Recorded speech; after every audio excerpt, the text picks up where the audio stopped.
What's going on, brothers and sisters? Bosco here, the best first thing you've never seen, Forever Road podcast. I know I've been busy today. I was handling stuff around the house. I was going to try to do an online episode, but on the soundtrack of life. But I got busy, I got sidetracked, it got late. I couldn't get on. But y'all know how I am about my rhythm and blues music and my rock and roll. So I'm going to bring this to you. Just found out that the legendary keyboardist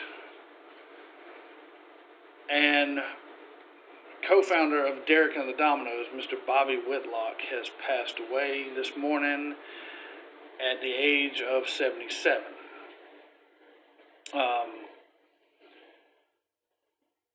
Bobby Whitlock was born March 18th, 1948 in Mississippi.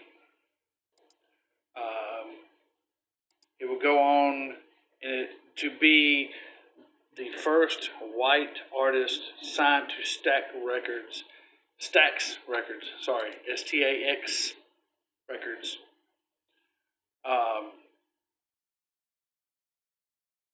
In the mid-60s. Like I said, alongside Booker T and the MGs and Sam and Dave.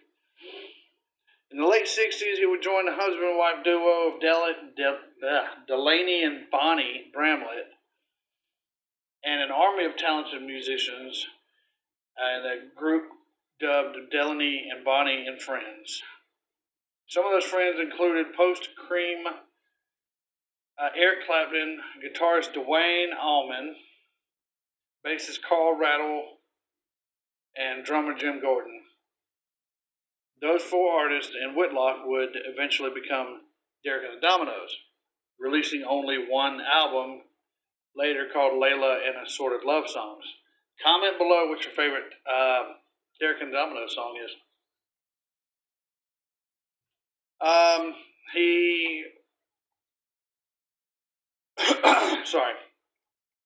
Whitlock, who previously played on Clapton's 1970 self-titled album, co-wrote half the songs that appear on Derek and the Dominoes. Bell Bottom Blues, Any Day, Why Does Love Have to Be So Bad, or So Sad, and the opener, I Looked Away. He also played the piano part on the bands on that album, on that song Layla, there at the end.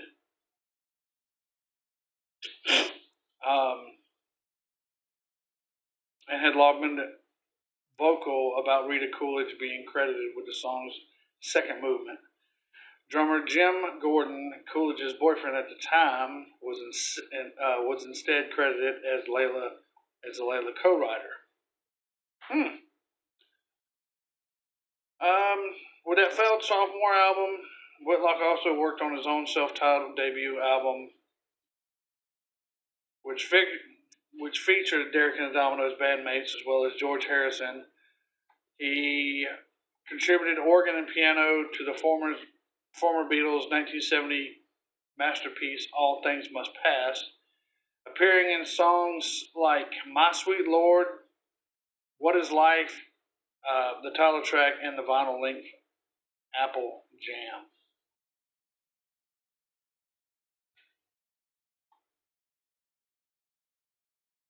Whitlock also appeared uncredited on the Rolling Stones' Exile on Main Street, and later claimed that he and the Stones' Mick Taylor not Mick Jagger and Keith Richards, co-wrote the albums I Just Want to See His Face.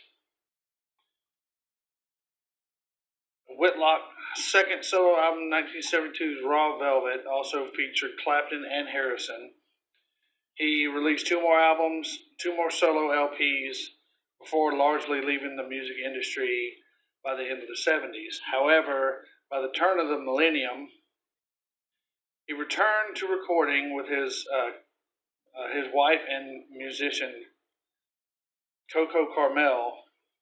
Whitlock and Clapton also reunited in 2000 to perform Bell Bottom Blues together on Later with Jules Holland.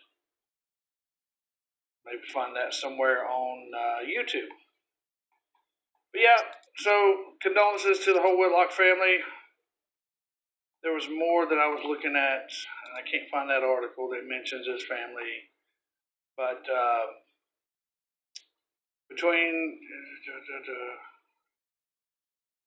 he was a very adamant soul and blues player. Um, if I'm not mistaken, yeah, here it is. Okay, so today in the 90s, Whitlock lived on a farm in Mississippi, raising his children and doing occasional session work. He also had his own television show with Steve the Colonel Cropper. Y'all know him from the Blues Brothers band, also with Booker T and the MGs. In '99, he resumed his solo career with an album, It's About Time. In 2003, he teamed up with his partner, like I said a second ago. They moved later on to Austin, Texas, continued releasing music. Other than his wife, Whitlock also survived by his 3 children, Ashley Brown, Bo Whitlock, and Tim Whitlock Kelly.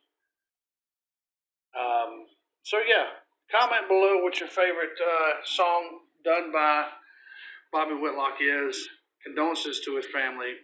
You know, it's sad when those pioneers and them artists was around when the big music change happened. I hope y'all had a great weekend. I'm tired. I'm gonna get ready to go take a shower, go to bed. Let's have a great week. I will see y'all probably tomorrow. Love y'all. Peace.